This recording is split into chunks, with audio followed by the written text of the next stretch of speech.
Hello, today we'll be talking about Ashes of Fiery Weather, a book by a local author, Kathleen Donohoe, who happens to be my cousin. And she will be talking about the book, the novel, and how it relates to history, local history, global history in some cases, and how basically we'll be talking about the book and some aspects of it. Now, it should be noted that Kathleen Donohoe is a member of a firefighting family, but this isn't a novelization of her life or the lives of her relatives. Although there is a lot of aspects of particularly uh, of firefighting that are universal to people who grew up amongst this really special, unique location. But and there are also aspects of individual characters that who which overlap, including just because she grew up in New York City, and the novel itself is is based in New York City, and it's told from the perspective of women who grew up either married to, or the daughters of, or the siblings of firefighters, or in one case became a firefighter herself. Now, in that case, it's based upon a historical example of a woman, Brenda Berkman, I believe her name was, who was the first female member of the FDNY in 1982, I believe, or the early 1980s. And there are a lot of historical events that are incorporated into the plot, the multiple plots of this book. Not just for the FDNY itself, but the city and the country. Things like the Vietnam War and the World Trade Center attack, and the aftermath of the devastating aftermath of the World Trade Center massacre in 2001, and the recovery effort by the firefighters. The fact that there were over 300 members of the FDNY, in addition to all the other first responders who were killed that day. The FDNY was completely devastated and for years, and it had not only the physical impact of destroying so many lives of people who were part of this department for decades in some cases, but also the psychological impact and the trauma, which is still permeates through the department to this day. And one of the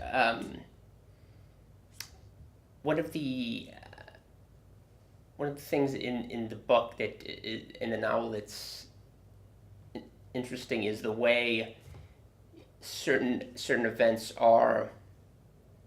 serve as touchstones for the characters, even ones that are not widely known among the general public. For example, the Malbone train wreck, which was a train derailment disaster that took place on the Brighton Beach line in Brooklyn in the early part of the 20th century, and it led to the deaths of between 90 and 100 people, and it was a devastating train wreck that actually resulted in multiple prosecutions. It was sort of comparable, I guess, to the Staten Island ferry disaster, even though there were far fewer casualties in that case.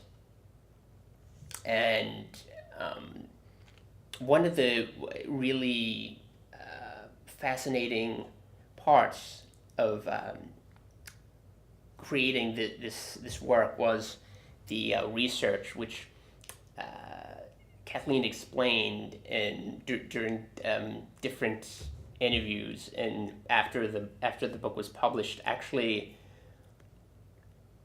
digging into the archives and finding supporting material that would explain what happened almost a century ago, and incorporating this into the plot, into the storyline about women who are a part of the firefighting community, and that's one of the really kind of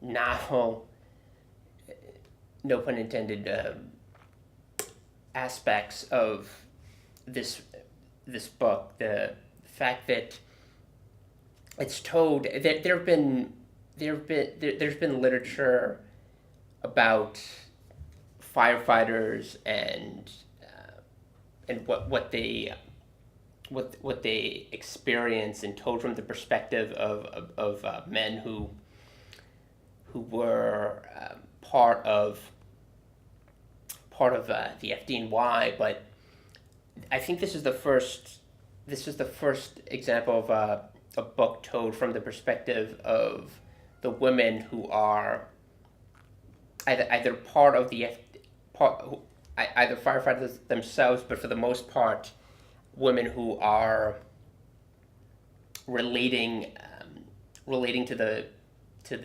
firefighting experience through their husbands or their brothers or their fathers. And it's really intricate work because it's told from the perspective, it's a kind of a multi-generational tale told from the perspective of 7 different women who have different relationships to firefighting, but also to each other. It's not simply the focus is not simply on the trauma of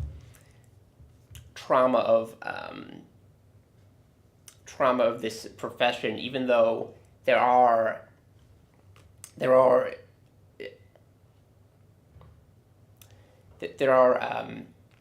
chapters and which explore the pain that comes from losing someone in a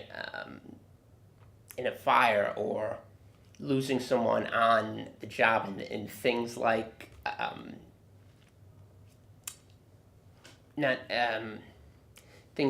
September 11th, or less apocalyptic disasters. In fact, the first chapter opens up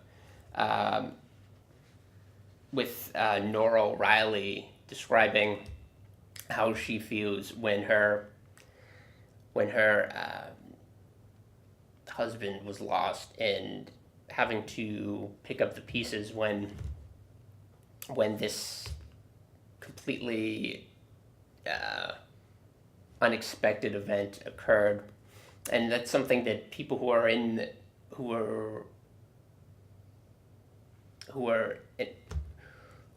relationship, or who have a loved one who's involved in the in firefighting, have to grapple with the if not the expectation, but the possibility that that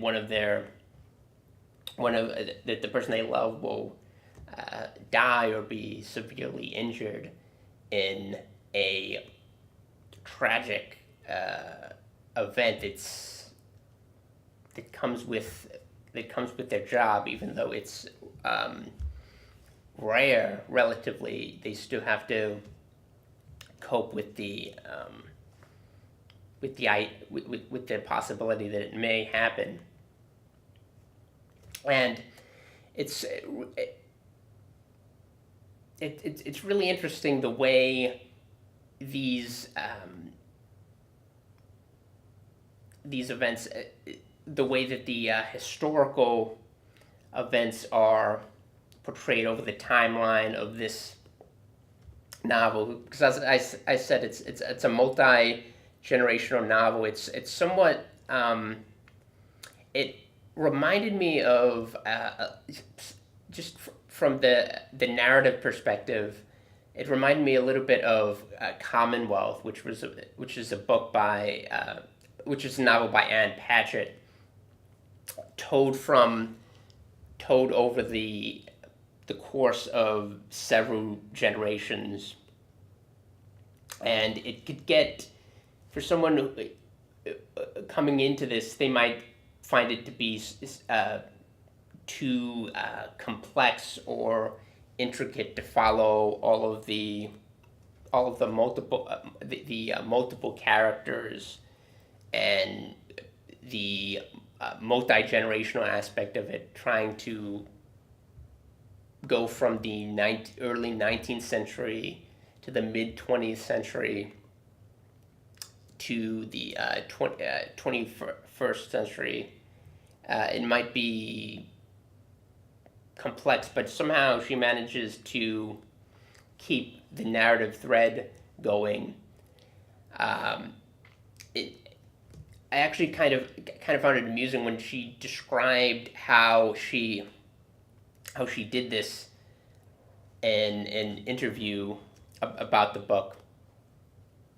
And it's kind of interesting because at the front of the book there's actually a family tree, an outline of who the characters will be, so you can actually go back to that if you do get confused about where you are, relatively speaking, in the plot. You can always go back and check it. And she described during this interview using family. I think it was one of these websites that traces your heritage and your ancestors, and in order to construct an outline of what she wanted the novel to look like in terms of the characters. And the patriarch, or the patriarch of this family is Patrick Devlin, and the unit, the company, is the Glory Devlins. So it's named after him. And even though it's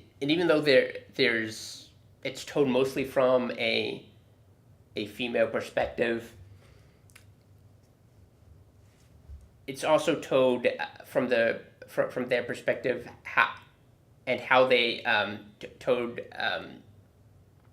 explained how they relate to the men in their life who are firefighters, and the not just the trauma of that, but also the personal drama, the personal turmoil and challenges they have with their families. For example, there's another important historical event which intersects with the plot is the Spanish influenza epidemic, and it impacts this family incredibly, and actually changes the course of not only their lives but also the lives of their children. And I think that's one of the main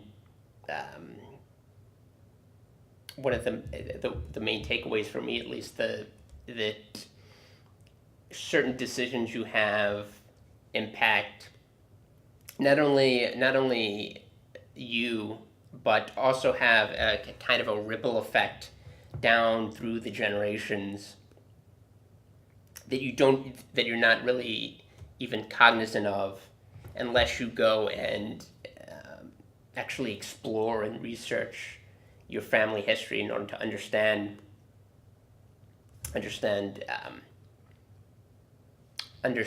certain things like that. And it's really interesting how through the as I said, the intergenerational or multi-generational rather aspect of it can be very confusing if you normally if you just think of trying to time shift back and forth as you're reading the novel. But I think she does a really superb job of keeping the narrative thread going, so that you're not constantly confused or thrown off by the changes in time as you go through the novel. And as I said, it's not autobiographical, but there are parts of it that do dovetail with. You have 12 minutes. Okay, that do dovetail with the life of the author. For example, there's one character who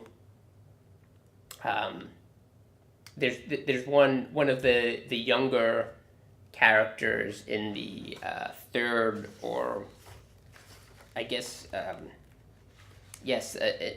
the third generation, is someone who's studying in New York City, and the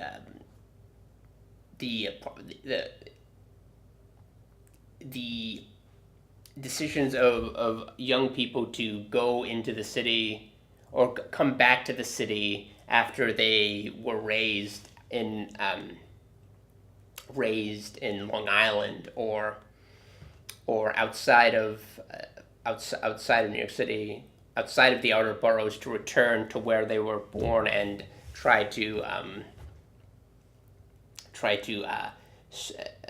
start off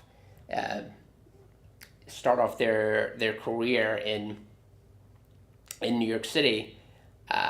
That's something that is based to a large degree in real life. That, and of course the fact that her family was raised in a firefighting family. My cousin, one of my cousins, is a firefighter, and his father was a firefighter for decades before he retired And Kathleen's father was a firefighter for ages before he decided to retire. So I think the fact that she has firsthand experience, I mean, in addition to being a very proficient and talented writer, the fact that she has firsthand experience and knowledge of the history of the fire department from her own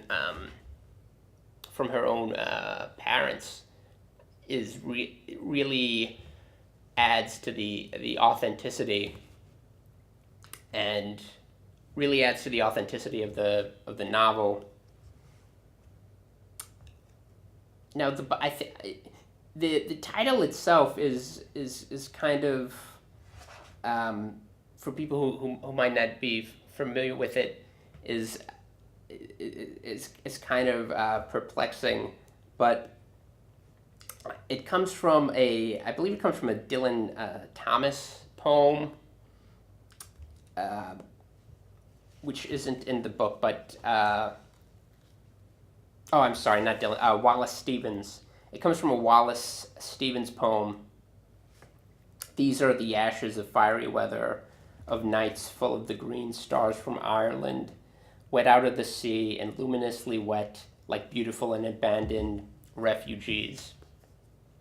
Now, another very prominent, inescapable part of this book is the Irish heritage of the characters and the connection to Ireland.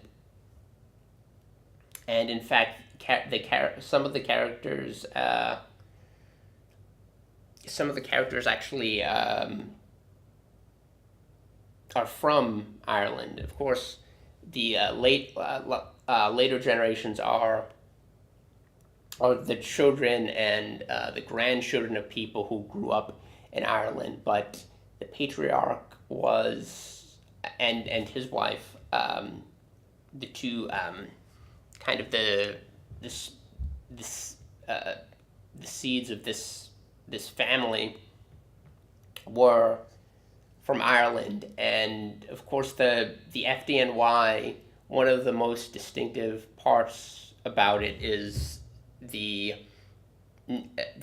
Irish heritage of so many of the members, so many of the firefighters, and to the point that the bagpipers are one of the calling cards for people who don't know, who might not know much about the FDNY or its history. They know the pipers, the fife, the bagpipers. So that's another aspect of this book, the relationship between Ireland and New York City. And of course, most of the people who became firefighters, I think, in previous generations were Irish, because it was one of the fields that was relatively unencumbered by any sort of discrimination towards people from Ireland who could also speak English and were able to become kind of the fulcrum of what became the FDNY. And you just noticed by the names of the characters, the Jack Keegan and Annie Rose Devlin Keegan, Delia Keegan O'Reilly, um, Katie Rourke McKenna. They're all Irish names, and I think that was this this this was a fitting first debut novel for Kathleen Donohoe, because it, even though it's not a novelization of her life or her family's life, and there aren't that many autobiographical details, it does have a kind of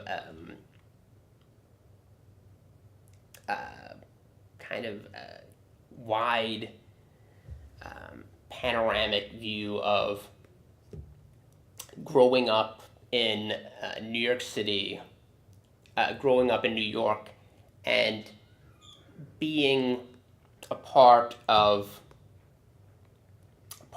a tradition, a firefighting tradition that is a historical legacy that's embedded with her family. And I think the fact that it's told from the perspective of women, one of whom, as I said in the book, is kind of modeled after a real historical figure who 3 more minutes. who broke ground and became a pioneer as the first female member of the FDNY. It's I think it's just an interesting and very very special. I think it's just a very, very special book, and like I said, that's, even as, regardless, it's a well written, just very engrossing story, but it's also an interesting story in the sense that it's something that is relatively new, perspective that hasn't been seen. Even though we know, we've heard what being a firefighter is like, or at least I've had it portrayed in literature and film. The idea of having a multi-generational family story and exploring the relationships of women with each other and with the men they know and they love, who are part of this kind of amazing network of brothers, is really, it's really an interesting and unique perspective.